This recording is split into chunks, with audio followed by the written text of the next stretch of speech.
શુગરતીર્થમાં પહેલી વખત શુગરતીર્થ કુમાર શાળાના આંગણમાં રાષ્ટ્રધ્વજ એક બાળક દ્વારા ફરકાવવામાં આવ્યો હતો।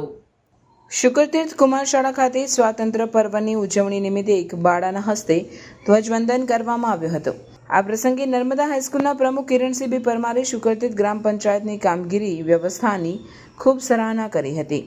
ધ્વજવંદન કાર્યક્રમમાં ગામના આગેવાનો, નર્મદા હાઈસ્કૂલના વિદ્યાર્થીઓ, શિક્ષકો, ખૂબ મોટી સંખ્યામાં વિદ્યાર્થીઓ હાજર રહ્યા હતા।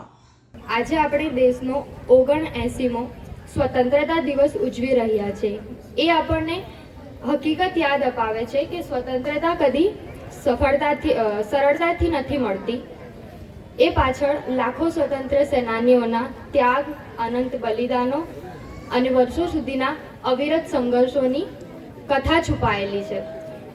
આજે જ્યારે આપણે તિરંગો લહેરાવીએ છીએ ત્યારે એ માત્ર ઝંડાની પવનમાં એક લહેર નથી, પરંતુ કરોડો દેશવાસીઓના સપનાઓ અને સિદ્ધિઓનો ગૌરવ છે। આ તિરંગો ઊંચો રાખવો એ માત્ર સરકારની જવાબદારી નથી, આપણા સૌની ફરજ છે।